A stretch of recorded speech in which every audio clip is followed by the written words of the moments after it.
Hello दोस्तों, स्वागत है आपका मेरे यूट्यूब चैनल पर। आई होप आप सभी लोग ठीक होंगे।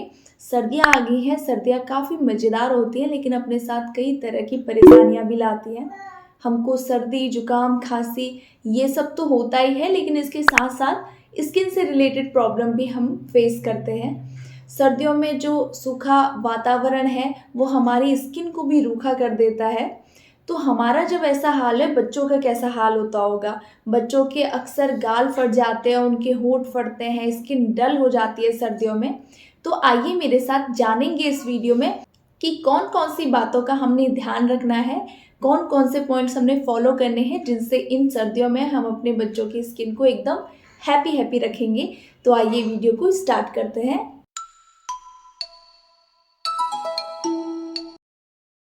अक्सर हम सर्दियों में लिक्विड इंटेक काफ़ी कम कर देते हैं, पानी बहुत कम मात्रा में पीते हैं।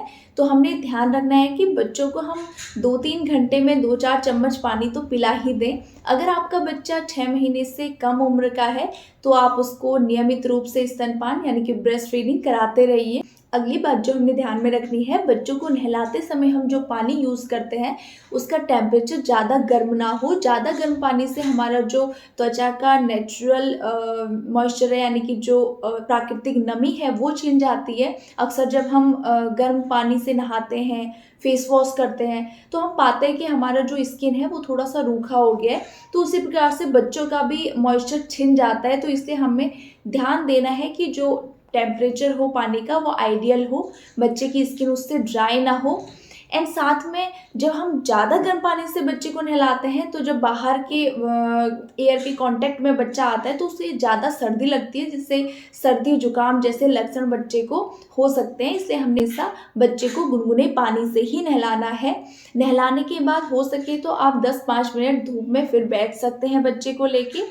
उसके बाद हम सोचते हैं कि बच्चा फटाफट से कपड़े पहन ले, पैक हो जाए, तो अच्छा रहेगा। लेकिन हमको कपड़े पहनाने से पहले बच्चे की त्वचा को अच्छे से मॉइस्चराइज़ कर लेना है। बेबी की स्किन को मॉइस्चराइज़ करने के लिए हमेशा बेबी मॉइस्चराइज़र का ही यूज़ कीजिए। एडल्ट मॉइस्चराइज़र का कभी भी हमको यूज़ नहीं करना है बेबी की स्किन को मॉइस्चराइज़ करने के लिए। अगर कभी ऐसा हो कि मॉइस्चराइज़र अवेलेबल नहीं हो, तो आप नारियल के तेल का यूज़ कर सकते हैं, सरसों के तेल का यूज़ कर सकते हैं। लेकिन आपने एडल्ट्स का जो मॉइस्चराइज़र है, वो बिल्कुल बेबी की स्किन पे यूज़ नहीं करना है। कई बार हमको बच्चों का फेस वॉश करने की ज़रूरत पड़ती है। कई बार वो खाने से अपना मुँह गंदा कर लेते हैं, कई बार अन्य वजहों से कर लेते हैं, तब हमको फेस वॉश करना होता है। तो आप जैसे थर्मस बॉटल होती है, उसमें हमेशा गर्म पानी रखिए, और जब भी ऐसी ज़रूरत पड़ती है, तो हल्का-सा उसको टॉवल में वो करके फिर बच्चे का मुँह अच्छे से वाइप कर सकते हैं। उसके बाद आप फटाफट से मॉइस्चराइज़र लगा लीजिए। सर्दियों में हमको समय-समय पर मॉइस्चराइज़ करने की ज़रूरत पड़ती है बॉडी को, तो इसलिए आप जब भी बच्चे का हैंड वॉश कर रहे हैं या फिर उसका फेस वॉश कर रहे हैं आप, तो आप थोड़ा-सा मॉइस्चराइज़र फिर लगा लीजिए। तो इस तरीके से आपने जब भी बच्चे का मुँह वॉश करना है, आप 2 बार तो बच्चे का मुँह वॉश कीजिए ही कीजिए, और जब भी आप वॉश करते हैं, उसके बाद मॉइस्चराइज़र अप्लाई कर लीजिए बच्चे के फेस पे, हाथ पे और पैरों पे। इसके साथ ही साथ सर्दियों में खाने-पीने का ध्यान रखना बहुत ज़रूरी है। खान-पान का हमारी त्वचा से डायरेक्ट कनेक्शन है, तो इसलिए हम जब सर्दियों में विटामिन सी का सेवन करते हैं, एंटीऑक्सीडेंट जो फ्रूट्स होते हैं, वेजिटेबल्स होते हैं, उनका हम यूज़ करते हैं, तो हमारी त्वचा में जो नमी है वो बनी रहती है, हमारी त्वचा फटती नहीं है।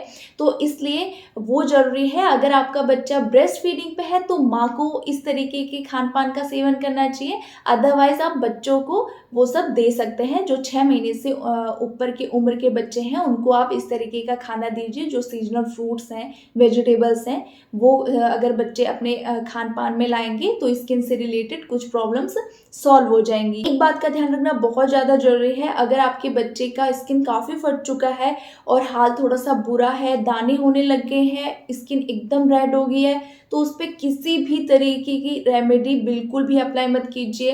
किसी भी तरीके का मॉइस्चराइज़र, ऑयल बिल्कुल अप्लाई मत कीजिए। फटाफट से अपने डॉक्टर को दिखाइए सबसे पहले। डॉक्टर जो एडवाइस करते हैं, डॉक्टर जो दवाइयाँ देते हैं, उनको ही आप यूज़ कीजिए।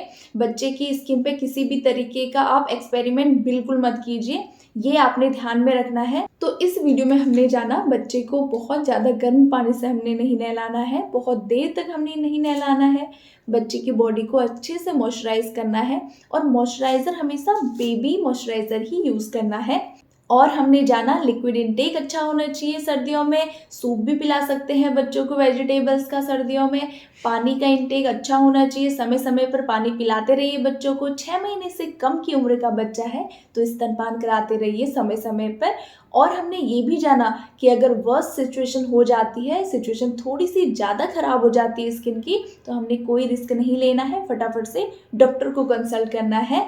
इन सभी चीज़ों का अगर आप ध्यान रखेंगे, इन सभी बातों को फॉलो करेंगे, तो इन सर्दियों में आपको बच्चे की स्किन से रिलेटेड कोई भी प्रॉब्लम नहीं आएगी। और साथ में खान-पान का ध्यान रखना बहुत ज़रूरी है। 6 महीने से नीचे का बच्चा है, तो माँ को अपने खान-पान का ध्यान रखना है, और अगर 6 महीने से ऊपर की आयु का बच्चा है, तो बच्चे का आप ध्यान रखें खान-पान का। खान-पान और रहन-सहन दोनों का मेल-जोल बिठा के रखिए, तालमेल अगर बैठा रहेगा, तो आपको इस तरीके की प्रॉब्लम्स को फेस कभी करना ही नहीं पड़ेगा। तो यहाँ पे वीडियो को एंड करते हैं। अगर ये वीडियो आपको पसंद आई है, तो मुझे अप्रिशिएट करने के लिए मेरी वीडियो को लाइक कर दो और अपनी फैमिली, फ्रेंड्स के साथ शेयर भी कर सकते हैं। एंड साथ में मेरे चैनल को सब्सक्राइब करना बिल्कुल मत भूलिएगा, ताकि मेरी आने वाली वीडियोज़ का नोटिफ़िकेशन आपके पास पहुँच जाए। Thank you.